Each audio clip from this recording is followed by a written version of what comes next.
반갑습니다. 나무아카데미입니다. 이번 영상은 미래엔 교과서 화법과 작문 6단원 해설 영상을 싣고 있습니다. 그 중에 가장 첫 단원인 1단원의 건의하는 글쓰기부터 공부해 보도록 할게요. 그럼 일단 본문 공부해 보기 전에 출제 유형 베스트 점검하겠습니다. 가장 많이 출제된 유형은 교과서에 제시된 건의문에서 확인할 수 있는 특징을 묻는 문제, 이것이 가장 많이 출제됐습니다. 교과서에 보면 구청장에게 무언가를 건의하는 건의문이 나와 있죠. 그 건의문을 제시한 후에 그 건의문에 대한 설명, 혹은 그 학생의 초고에 반영된 것, 혹은 교과서 지문과 그 글을 같이 제시하고 교과서 지문을 바탕으로 했을 때 글의 특성을 묻는 문제가 가장 많이 출제됐습니다. 출제 유형 베스트 아래 글 상자에는 이것에 해당하는 핵심 내용을 간략하게 실어 놨는데, 이 내용은 지문 공부하면서 같이 볼 거니까 아래쪽에서 살펴보도록 합시다. 두 번째는 예시문을 제시하지 않고 건의문이라는 갈래 자체에 대해서 묻는 문제가 출제됐습니다. 아무런 지문 없이 건의문의 특성으로 적절한 것은, 적절하지 않은 것은, 이런 식으로 묻기도 하고 교과서 지문을 제시하고 묻기도 했어요. 그래서 교과서 지문과 같이 제시됐을 때는 글 안에서 여러분이 힌트를 찾을 수 있겠지만, 그렇지 않은 경우 여러분이 아래쪽의 내용을 알고 있어야만 풀 수 있기 때문에 여기 아래 내용, 밑에 지문에서 살펴볼 내용이겠죠. 이것을 여러분들이 알고 있어야 됩니다. 건의문의 개념, 목적, 내용 요소, 특성, 해결 방안의 요건이 있습니다. 이렇게 출제 유형 베스트를 통해서 여러분이 무엇을 초점으로 봐야 되는지 이걸 먼저 큰 틀을 세운 후에 교과서 지문을 공부하시면 편하겠죠. 그럼 지문 공부해 보도록 합시다. 그럼 지문 분석 들어가 볼게요. 우리 생활 주변에서 볼 수 있는 이런 글들을 통틀어서 건의문이라고 하죠. 개인이 혼자 해결하기에 어려운 문제를 기관이나 단체에 전달해서 문제를 해결하는 역할을 하는 글, 그것이 바로 건의문입니다. 문제를 해결하고 더 나은 공동체를 만드는 데 필요한 사회적 의사소통 활동이다 라고 설명하고 있어요. 그러니까 건의문의 목적은 설득이겠죠. 공동체에 발생한 문제를 해결해 주도록 독자를 설득하는 글이 바로 건의문입니다. 그럼 건의문의 특성 살펴볼게요. 세 가지가 등장합니다. 일단 건의문은 문제 상황과 해결 방안을 담은 글이고, 또 공동체의 이익을 추구하는 글이고, 또 격식과 예의를 갖춘 글입니다. 건의문의 특성 공부할 때 이 세 가지를 일단 기본적으로 인지하고 있어야겠죠. 자, 그럼 구체적으로 첫 번째 특성 봅시다. 건의문은 문제 상황과 해결 방안을 담은 글입니다. 건의문은 공동체에게 발생한 문제를 해결해 주도록 독자를 설득하는 글, 앞에서도 언급했었죠. 그래서 건의문에서는 독자, 기관이나 단체일 수 있겠죠. 그 독자가 의사결정에 필요한 정보를 얻을 수 있도록 문제 상황이 무엇인지, 피해가 어느 정도인지, 또 해결할 수 있는 구체적인 방안이 무엇인지 설명해 놔야 됩니다.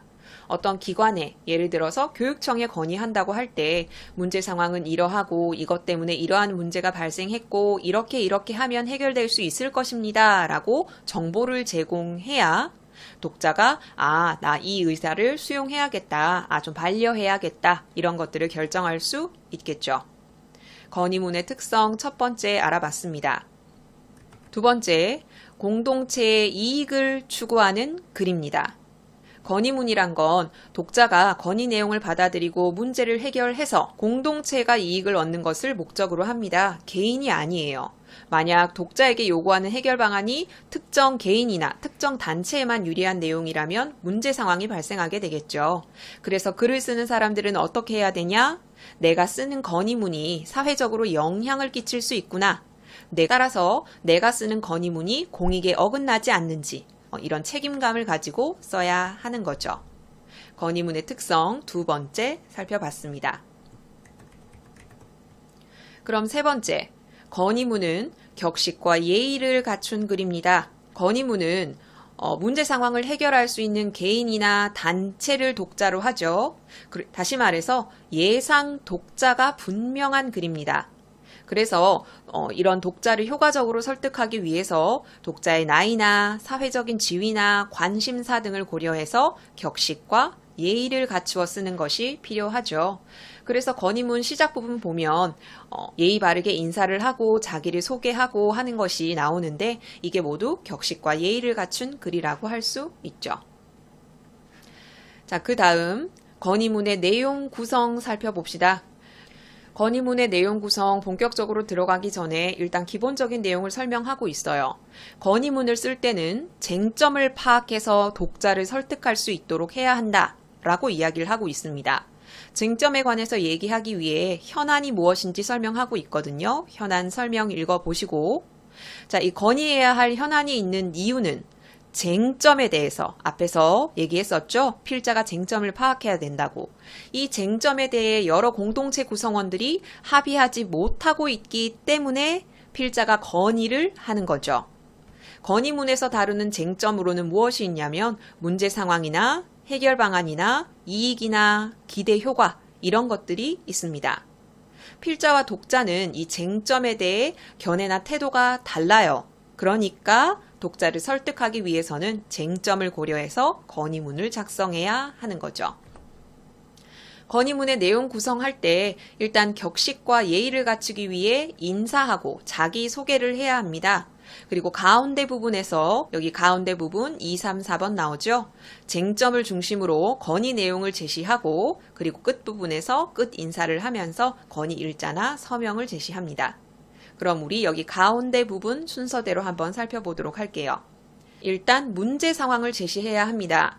필자가 제시하려는 문제가 얼마나 심각한지 이야기를 하죠. 피해 사례나 피해 증거나 피해를 입은 사람의 증언 이런 것들을 활용하면 강조할 수가 있습니다.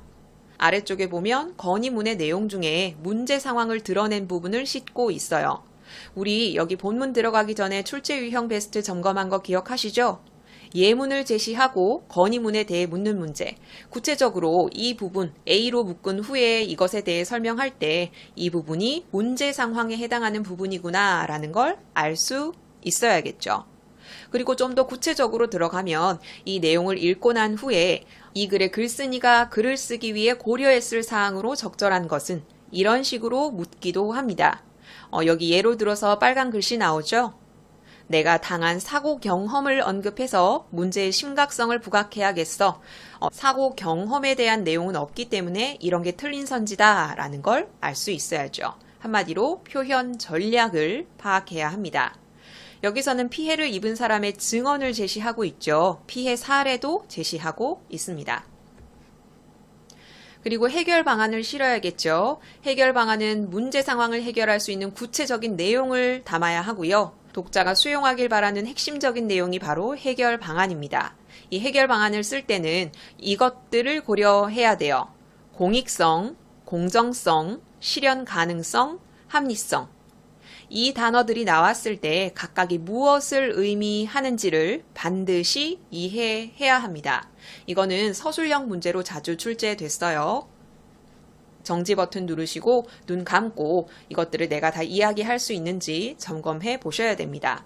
아래쪽은 건의문의 예시 중에 해결 방안에 해당하는 거 나와 있습니다. 해결 방안을 이렇게 시행해 달라.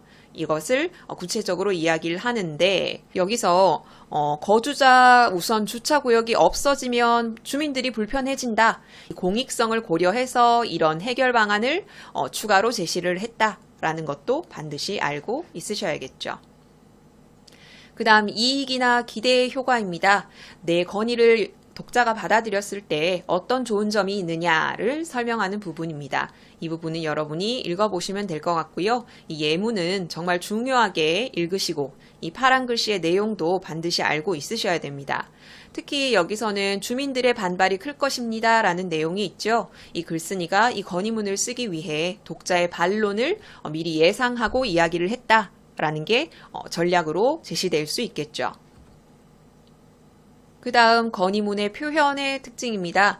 건의문을 쓸 때는 일단 명료하게 전달해야 합니다. 내가 말하고자 하는지를 명확하게 전달해야 되는 거죠. 간결하고 명확한 표현이라고 한마디로 설명하고 있죠. 또 격식과 예의를 갖추어야 한다. 이것은 앞에서 우리가 살펴봤습니다. 자, 여기 건의문이 나오죠. 이 내용을 가지고 묻는 문제가 가장 많이 출제됐습니다. 독자를 고려해서 정중하고 격식과 예의를 갖추어서 이야기를 하고요. 문제 상황의 심각성을 언급하고 있고 해결 방안을 제시하고 있습니다.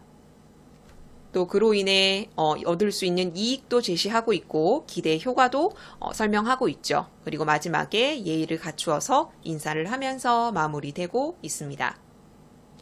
자, 아래쪽에 학습활동도 실려 있습니다. 자전거를 잃어버린 자기의 경험을 바탕으로 건의문을 쓰는 상황을 제시하고 있죠.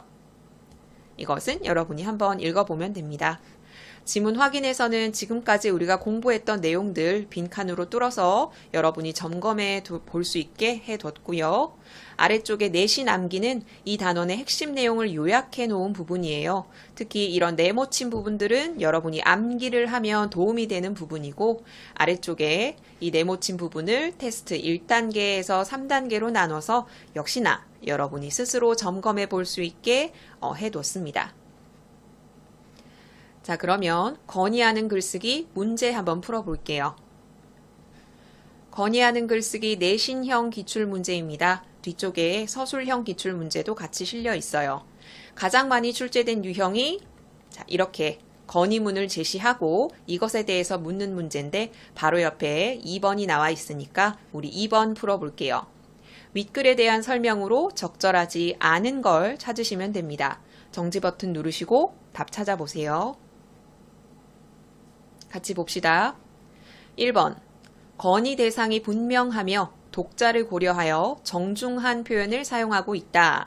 여기 앞부분 그리고 끝부분 보면 건의 대상이 구청장으로 명확하게 드러나 있죠. 그리고 독자를 고려해서 정중한 표현도 사용하고 있습니다. 1번은 적절하다.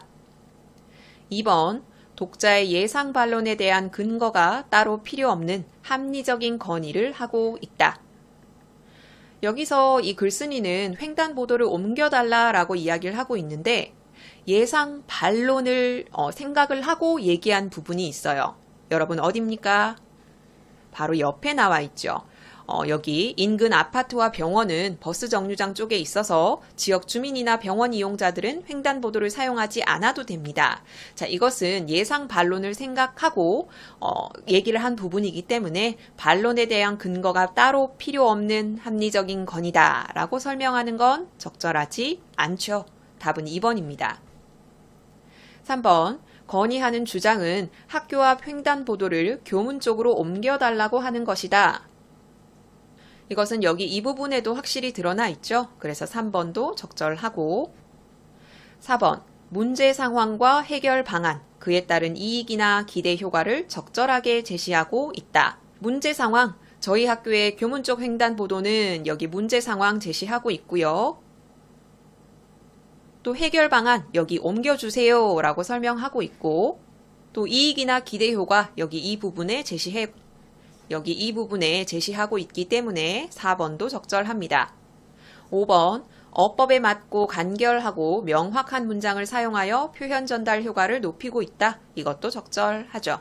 자, 이런 유형의 문제가 가장 많이 출제됐고요. 뒷부분에 보면 건의문의 갈래상 특징, 건의문 자체에 대해서 묻는 문제. 보시다시피 지문 없이 묻기도 하고 지문을 제시하고 묻기도 했습니다. 지문 공부 꼼꼼히 하신 후에 문제를 통해서 점검해 보시면 되겠죠. 그러면 6-1단원 건의하는 글쓰기 해설 영상 여기서 마무리하도록 하겠습니다. 다음 공부하실 단원은 6-2단원 토론에서 반대 신문하기 단원입니다. 토론 중에서 반대 신문이라는 이 단계에 초점을 둬서 공부해보는 단원입니다. 일단 이 단원에서 어떤 유형이 많이 출제됐는지 출제 유형 베스트 점검하겠습니다. 가장 많이 출제된 유형은 토론의 개념, 특성 등과 같이 토론이라는 담화 유형에 대해 묻는 문제가 가장 많이 출제됐습니다. 이 교과서에 실린 토론의 일부를 제시하고 윗글과 같은 활동에 대한 설명으로 바른 것은 혹은 위와 같은 담화 유형에 대한 설명으로 적절한 것은 이런 식의 문제 유형이 많이 출제됐는데요. 아래쪽은 이 유형에 대해서 기본적으로 알고 계셔야 할 내용 정리해뒀고 이것은 뒤에서 같이 살펴볼 내용이기 때문에 한번 읽어보시는 것으로 넘어갈게요. 두 번째로 많이 출제된 유형은 학습활동에 장애인 의무 고용률을 높여야 한다라는 논제를 가진 토론이 나와 있죠. 그 토론의 입론, 반대 신문에 대해 묻는 문제가 출제됐습니다. 역시나 아래쪽에 그 토론 내용을 간략하게 이렇게 정리해 뒀습니다. 자, 그러면 지문 들어가 볼게요. 일단 토론이란 무엇인가에 대해서 이야기를 하고 있는데, 자, 토론의 개념입니다. 찬반 의견이 갈리는 공동체의 문제에 대해서 찬성 측, 반대 측이 각각 자신의 주장이 옳고 상대 측의 논리는 부당함을 강조하는 말하기이다. 찬반이 갈린다는 게 특징이죠. 그럼 이 토론 과정에서 반대 신문이 왜 필요하냐? 어떤 주장이 옳은지에 대한 조사와 검증이 필요해요. 만약에 조사와 검증을 하지 않는다면 공동체는 갈등을 해결하지 못하고 대립은 지속되기 때문입니다. 간단히 말해서 공동체의 갈등 해결을 위해 조사와 검증이 필요하다. 따라서 이러한 기능을 하는 반대 신문이 중요하다. 자, 그리고 그 다음 문단에서는 그럼 도대체 반대 신문이란 게 무엇이냐? 아까 출제 유형 베스트 첫 번째 기억나시죠? 토론의 유형, 그 중에 반대 신문이 이 단원의 핵심이기 때문에 개념을 확실히 알고 있으셔야 됩니다. 반대 신문이라는 건 질문의 형식으로 상대 측 발언의 내용을 검증하고 그에 대한 답변을 듣는 활동을 이야기합니다. 반대 신문 절차가 토론에서 없다고 가정을 해봅시다. 그러면 찬성 측과 반대 측은 그냥 상대방의 말을 듣지 않아도 돼요. 청중에게 내가 준비한 말만 하면 되는 거예요. 자기 논리만 계속해서 주장하면 되는 거죠. 물론 반론 과정에서도 주장을 검증할 수 있겠지만 반대 신문은 그 검증하는데 좀 더 집중을 하는 과정이거든요. 그래서 문제 해결을 위해 양측의 주장을 검증한다는 토론의 목적을 달성하기 어렵죠. 무엇하면 반대 신문의 절차가 없다면. 자, 반대 신문은 토론에 참여하는 사람들이 상호작용하면서 상대 발언의 오류와 허점을 검증하는 기능을 하고 있습니다. 이게 첫 번째 기능. 이 검증하는 과정이 상대 측을 공격하는 게 아니라 상대 측의 내용을 잘 듣고 난 후에 오류가 있네, 허점이 있네, 그 부분을 찔러가면서 적절한 해결 방안을 찾아가는 과정입니다. 단순히 공격하는 발언이다라고 해석해서는 안 되겠죠. 또 청중이 논제에 대한 올바른 판단을 하는 데 도움을 주고요. 또 반대 신문은 자기 입장을 고수하고 자기 주장을 우기는 과정이 아니에요. 질문을 하기 위해 상대 측의 발언을 경청해야겠죠. 그리고 그 내용에 관해 질문하는 과정입니다. 여기서 무엇이 아니라 라는 이 부분을 활용해서 틀린 선지로 출제될 수 있으니까 잘 봐두셔야겠죠. 그리고 반대 신문은 상대에 대한 존중이 담긴 협력적 의사소통 행위입니다.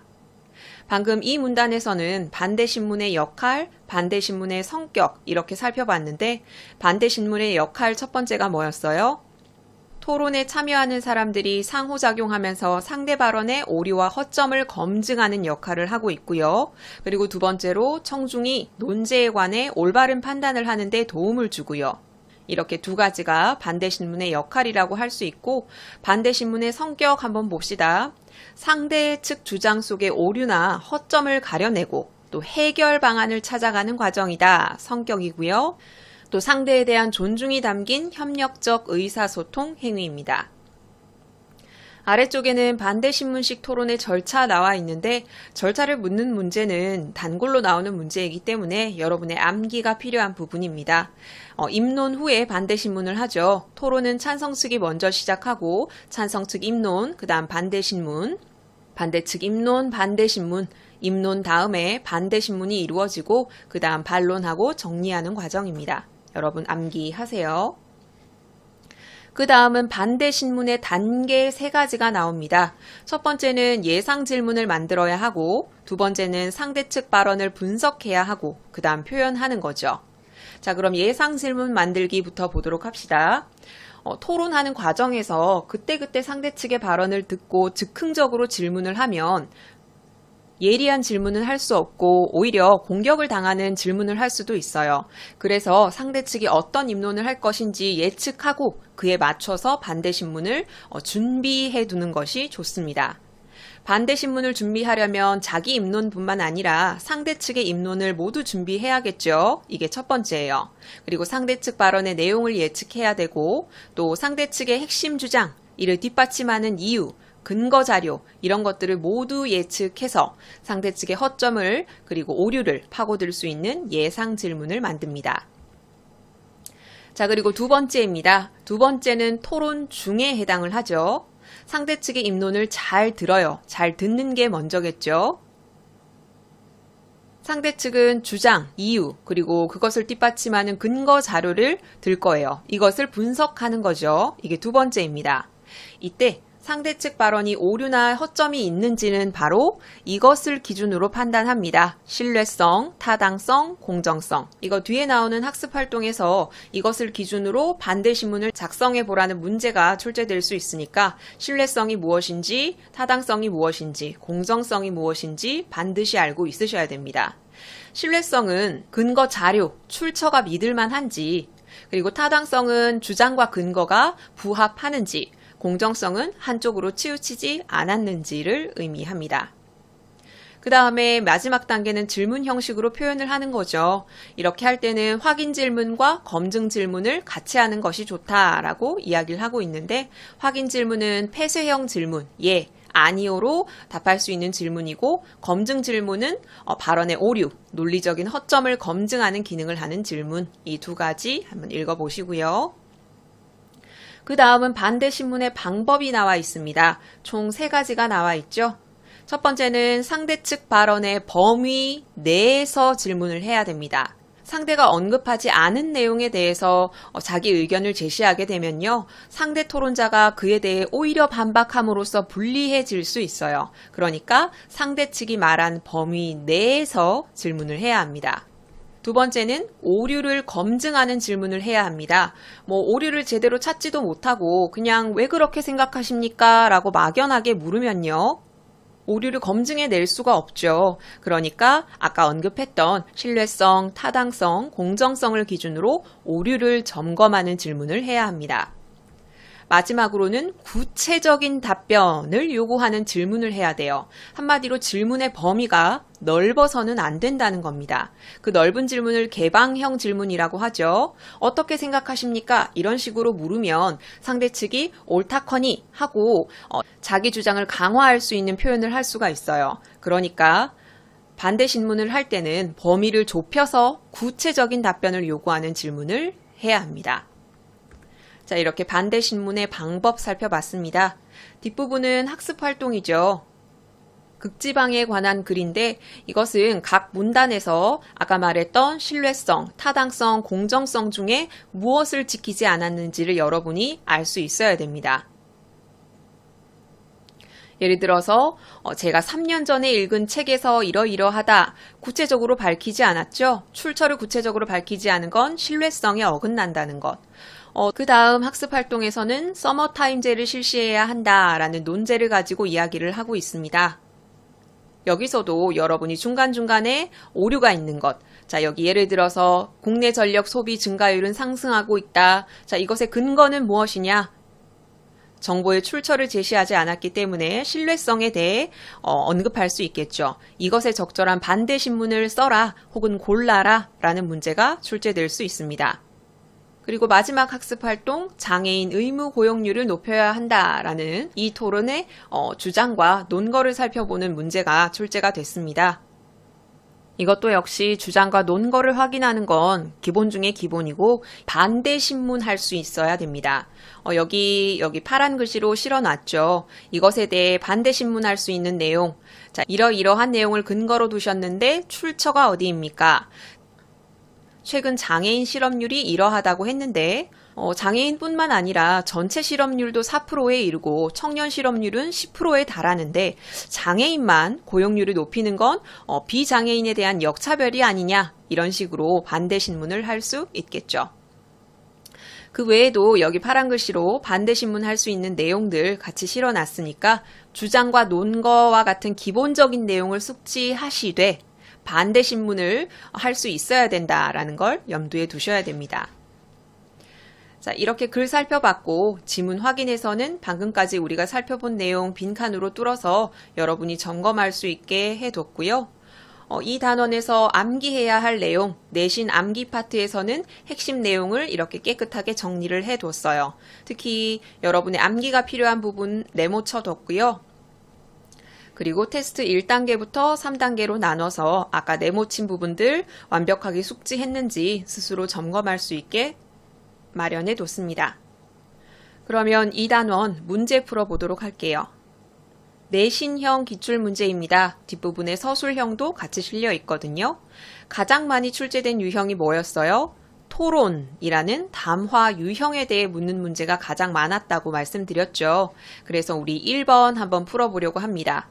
자, 윗글과 같은 활동, 무엇과 같은 이라는 이런 문제는 바로 앞에 제시된 지문의 갈래상 특징을 묻는 문제입니다.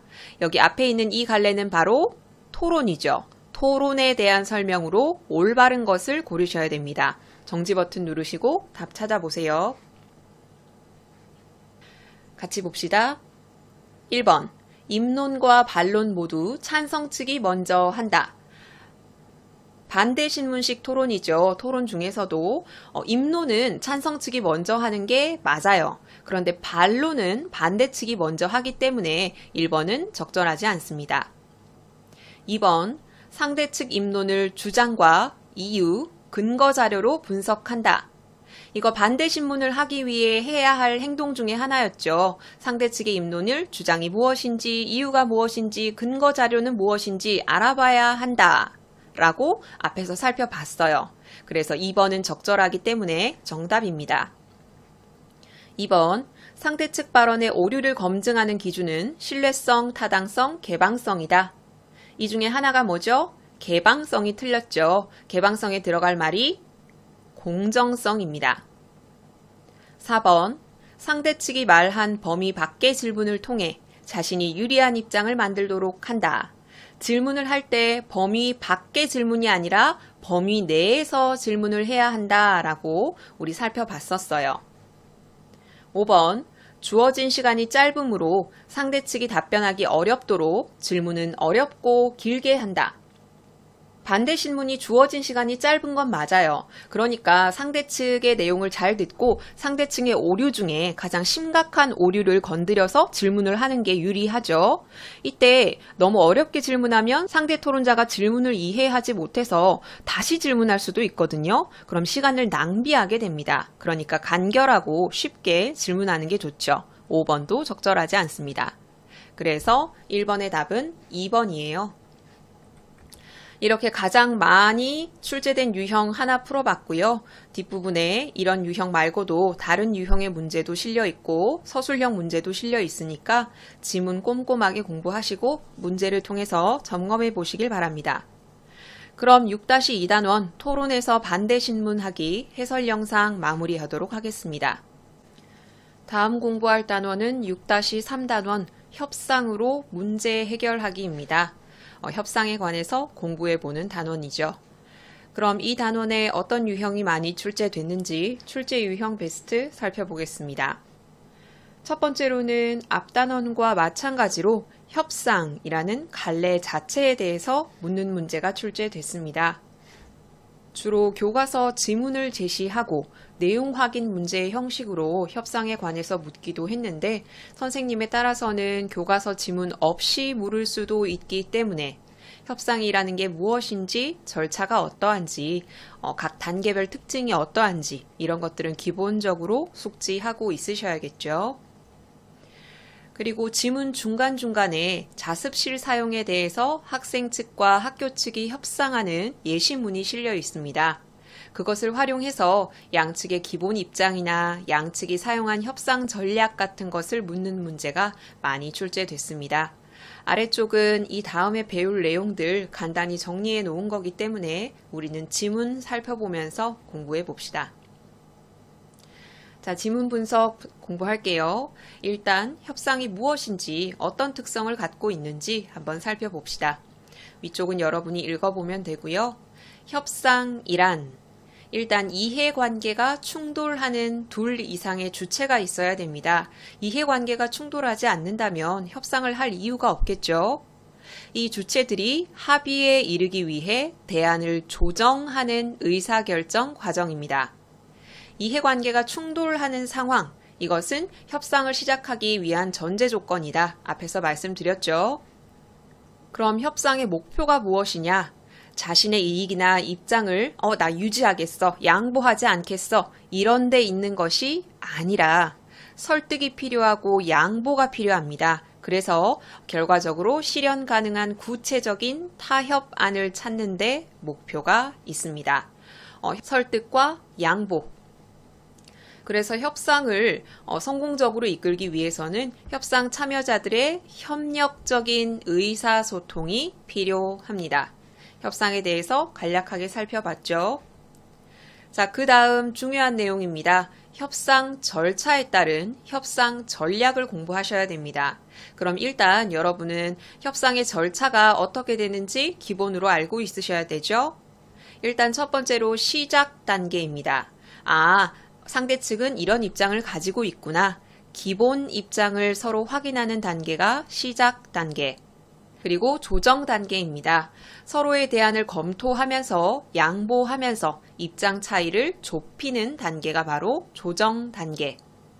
마지막 해결 단계입니다. 제시된 대안들을 재구성하면서 합의에 이르는 단계가 해결 단계입니다. 자, 그럼 시작 단계부터 살펴볼게요. 자, 시작 단계는 교과서에 간단하게 실려 있어요. 일단 살펴본 뒤에 시작 단계에서 활용할 수 있는 전략 공부해 봅시다. 방금 살펴봤듯이 기본 입장을 확인하는 단계가 시작 단계였습니다. 기본 입장을 일단 알아야겠죠. 기본 입장을 파악할 때는 요구사항, 그 이유 같은 걸 기본적으로 알아야 됩니다. 특히 우리가 요구하는 요구사항, 상대 측이 요구하는 요구사항, 이것의 공통점과 차이점이 무엇인지 알아야 되고요. 이런 입장 차이를 좁힐 수 있는 단서가 있는지 이것도 시작 단계에서 확인해야 합니다. 만약에 입장 차이를 줄일 수 있는 단서가 전혀 없다라고 한다면 협상이 일어날 수가 없겠죠. 조정 단계로 나아갈 수가 없습니다. 아래쪽에 학생회 측과 학교 측의 의견이 나오죠. 기본 요구사항입니다.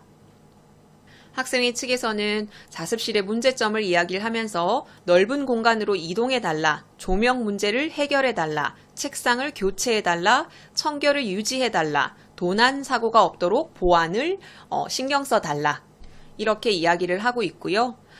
학교 측에서는 자습실을 이전해달라는 요구는 이미 용도가 확정되어 있어서 조정이 어렵다. 또 책상 구입 예산도 부족하다. 그래서 일단 자습실의 이용률을 높이는 게 먼저다. 그런데 자습실의 청결이나 보안 유지 같은 이런 것에서는 우리도 동의한다 라고 이야기를 했습니다. 아까 학생회 측의 요구를 판단해 볼 때 넓은 공간으로 자습실을 이전하는 건 좀 힘들고 조명 문제에 대해서는 아직 언급하지 않았고 책상 교체는 좀 힘들다. 그런데 뭐에서는 공통적으로 생각하고 있어요. 자습실의 청결과 자습실의 보안에 대해서는 공통적으로 같은 입장을 보이고 있습니다. 방금 본 이런 것들 일단 기본 입장이 이러하고 의견 차이를 줄일 수 있는 여지가 있구나라는 걸 확인해야겠죠. 자, 이게 시작 단계인데 시작 단계에서 활용할 수 있는 협상 전략에서는 이런 것들이 있습니다. 첫째, 협상 자원을 풍부하게 하기가 있어요. 협상에 참여하는 사람들이 대안을 최대로 많이 마련을 하는 거예요. 그럼 공유하면서 문제 해결의 가능성이 커지겠죠. 둘째, 협상 의제에 대한 선호도 차이 분석하기, 그리고 협상 참여자들의 능력 파악하기, 이런 것들이 시작 단계에서 활용할 수 있는 협상 전략입니다. 두 번째, 조정 단계입니다. 조정 단계에서는 활용할 수 있는 전략이 가장 많죠. 일단 조정 단계에서는 성공적인 협상을 위해서 상대 측의 말을 경청해야 하고요. 상대의 처지를 이해하려는 자세가 필요합니다. 자기의 의견만 내세우는 건 적절하지 않죠. 자, 첫 번째로 서로에게 이익이 되는 대안을 탐색할 수 있습니다. 자, 이 전략은 제목이 곧 내용이죠. 그럼 예문을 보도록 할게요. 아까 학생회 측에서 뭐라고 얘기를 했어요? 자습실을 옮겨달라라고 이야기를 했는데 학교 측이 아까 그게 좀 힘들다고 이야기를 했었죠. 그래서 이렇게 대안을 내놓습니다. 강당 쪽에 신축 도서관이 있는데 그중에 30석 정도를 자습 공간으로 배정한다. 그럼 굳이 옮기지 않아도 자습을 할 수 있는 공간이 늘어나기 때문에 양측 모두 이익이 되는 대안이라고 할 수 있겠죠. 첫 번째, 서로에게 이익이 되는 대안 탐색하기. 그리고 두 번째, 우선과 차선을 고려하여 양보하기. 자기가 요구하는 요구사항이 여러 개가 있을 거잖아요. 내가 이거는 최우선으로 내가 얻어내야 한다 하는 것과 이거는 양보할 수 있다 라는 것에 순위를 매겨 놓는 거예요. 그래서 자신에게는 우선인데 상대에게는 차선이다 하면은 자기가 원하는 바를 얻을 수 있겠죠. 또 자신에게는 차선이지만 상대에게는 우선인 경우 양보해 줄 수 있습니다. 학생회 측에서는 조명 문제가 가장 시급하다, 가장 우선인 요구사항이죠. 그 다음으로는 책상을 교체하는 일, 그리고 자습공간 이전에 대해서 이야기를 했는데 자습공간을 굳이 이전하지 않아도 되는 대안을 아까 마련하기 때문에 이거는 양보할 수 있는 거죠. 학교 측에서도 학생회 측이 조명 문제가 가장 시급하다라고 이야기를 하니까 조명기구나 책상 구입 예산은 마련해 보겠다라고 양보를 하는 거죠. 자, 여기서 조심하셔야 될 건 이건 양보하는 전략의 예예요. 바로 다음에 양보에 대해 보상하기 전략이 나오는데 이거랑 헷갈리지 않도록 조심하셔야 됩니다. 여기 이 내용을 제시한 후에 양보에 대해 보상하기 전략이다 라고 설명하면 틀린 선지겠죠. 그 다음은 양보에 대해 보상하기 전략입니다. 아래쪽에 예문 바로 볼게요. 조명기구와 책상을 학교 측에서 마련해 준다고 했죠. 이거는 학교가 양보한 내용이에요. 이것에 대해 보상으로 학생회에서 청소당번을 정해서 청결하게 유지하겠다. 그럼 학교의 청소 비용을 아낄 수 있다. 이게 바로 보상이죠. 그리고 학교 측에서는 사물함을 구입하도록 하겠다. 이런 식으로 보상을 제시하고 있죠. 이렇게 간단하게 정리했고요.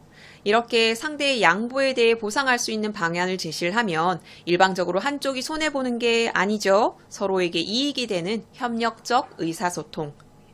이것이 가능합니다. 마지막 해결 단계입니다. 해결 단계에서는 협상 과정을 통해 마련한 대안을 재구성, 정리하는 거죠. 서로 한 번 더 확인한 후 합의하는 과정을 거치는 겁니다. 그래서 합의서를 작성하기도 하죠. 합의서에 요건이 있는데요. 합의서는 구체성, 현실성, 공유성 이 세 가지를 만족을 하는 것이 좋습니다. 구체성은 말 안 해도 알 수 있죠. 구체적으로 합의서를 써야 하고요. 현실성, 자 이렇게 합의한 사항을 서로 수행할 것이다. 자 이런 것을 써둬야 되고요. 공유성, 우리 측 그리고 상대 측 어떤 걸 하기로 동의했는지를 써두어야 합니다. 협상을 하는 것뿐만이 아니라 그 협상한 내용을 실천하는 게 중요하죠. 협상 이후 해결한 갈등이 재발하지 않도록 끝까지 협력 구도를 유지해야 하고요. 협상 결과에 대해서 책임을 지고 준수하려는 노력이 필요합니다. 자, 아래쪽에는 거란과 서희의 협상이 간단히 제시가 되어 있는데 여기서 우리가 앞에서 살펴봤던 협상 단계에서의 협상 전략을 여러분이 알 수 있으셔야 돼요. 물론 내용 파악이 기본이 돼야 되겠죠? 거란은 고려에 대해서 무슨 불만을 갖고 있어요? 자, 우리랑 국토가 맞닿아 있는데 왜 우리랑 거래 안 하니? 왜 송나라를 섬기고 있니? 라고 이야기를 하죠. 서희는 이야기를 합니다. 너네랑 교류를 하지 못하는 건 중간에 여진이 있기 때문이니까 너네가 여진을 쫓아내주면 우리가 너네랑 거래를 할게, 교류를 할게 라고 이야기를 하죠. 자, 이렇게 성공적으로 협상을 이끌어내는 방법인데요. 여기서 너네들이 여진을 쫓아내고 우리의 옛 땅을 돌려주면은 너네랑 국교를 맺을게. 라고 하는 것은 서로에게 이익이 되는 추가 대안 탐색하기 라고 볼 수 있겠죠. 밑에 이야기 같이 읽어보시고요. 그리고 아래쪽은 여러분이 정지 버튼 누르시고 읽어보시는 것으로 충분하겠습니다. 아래쪽에 지문 확인에서는 우리가 여태까지 공부했던 자료들 이렇게 빈칸으로 뚫어서 여러분이 공부해 볼 수 있게 해뒀고요. 그리고 아래쪽에 내시 남기 부분에서는 이 단원의 핵심 내용을 꼼꼼히 정리하고 네모를 쳐서 여러분이 핵심 내용 암기할 수 있도록 해뒀어요. 특히 교과서에 없는 내용들도 이렇게 실려 있으니까 여러분들이 이걸 통해서 핵심 내용 정리하고 암기하시길 바랄게요. 테스트에서는 1단계에서 3단계로 나누어서 역시나 앞에서 암기가 필요한 내용들 내가 제대로 공부했는지 스스로 점검할 수 있게 해뒀습니다. 그러면 우리 2단원 문제 풀어봅시다. 내신형 기출문제입니다. 이 파일 뒤쪽에 서술형 문제도 같이 실려 있어요. 가장 많이 출제된 문제가 뭐였어요? 협상이라는 갈래 자체에 대해서 묻는 문제가 가장 많이 출제됐다고 살펴봤었죠. 이렇게 지문 제시해 놓고 묻는 문제. 1번이 잘려 있으니까 자, 메모장으로 한번 볼게요. 자, 아래쪽에 1번 내용을 이렇게 메모장에 옮겨뒀어요. 윗글에 대한 설명으로 적절한 걸 찾으셔야 됩니다. 지문은 여기 최대한 많이 보이게 해뒀어요. 정지 버튼 누르시고 답 찾아보세요. 같이 봅시다. 1번. 협상은 자신의 이익을 최대한으로 쟁취하는데 그 목적이 있다. 이거 앞에 글 공부하면서 아니라고 말씀드렸죠. 자기 이익, 자기 입장 이런 것들을 쟁취하거나 고수하는 게 목적이 아니라 설득, 양보를 통해서 실천이 가능한 구체적인 타협안을 마련하는 데 목적이 있습니다. 2번. 협상의 전제는 둘 이상의 주체가 상충된 입장에 놓여 있는 상황이다. 둘 이상의 주체가 상호 충돌하지 않는다면 협상이 일어날 이유가 없겠죠. 그러니까 일단 협상이 일어나기 위해서는 둘 이상의 주체가 충돌해야 합니다. 그래서 1번은 2번이 적절하네요. 3번. 한쪽의 이익이 다른 한쪽에 손해를 끼치는 경우는 협상 개최가 어렵다. 아까 이해관계가 충돌하는 상황이 협상의 전제라고 했죠. 이 이해관계가 충돌하는 상황 중에 하나가 바로 한쪽의 이익이 다른 한쪽에 손해를 끼치는 경우예요. 이 경우에는 협상이 일어날 수 있죠. 4번. 협상에서는 상대방을 최대한 설득하여 상대방의 요구를 최소한으로 수용해야 한다. 내 의견을 최대한 많이, 상대의 의견을 최소한으로 이런 게 협상이 아니라 아까 말씀드렸던 것처럼 설득, 양보 이거를 통해서 실현 가능한 구체적인 타협안을 찾는 것이 목적입니다. 5번. 협상 참여자들은 논리적인 근거를 토대로 자신의 주장이 옳고 상대의 주장이 부당함을 입증할 책임이 있다. 이거 토론 아니에요. 협상에 대해서 묻는 문제죠. 5번은 토론에 관한 얘기이기 때문에 적절하지 않습니다. 1번의 답은 2번. 이렇게 토론에 관해서 묻는 문제 제일 많이 출제되었고 이 유형 외의 유형도 같이 실려있고 뒷부분에 서술형 문제도 있으니까 지문 꼼꼼하게 공부하신 후에 문제를 통해서 점검하시길 바랄게요. 자, 그럼 여기까지 6-3단원 협상으로 문제 해결하기 해설 영상 마무리하겠고요. 6단원 전체 대단원 영상도 마무리하도록 하겠습니다. 이 모든 자료는 나무 아카데미 홈페이지에서 이용하실 수 있습니다. 구독 버튼 누르시면 나무 아카데미에서 제공하는 양질의 자료들 제공받으실 수 있습니다.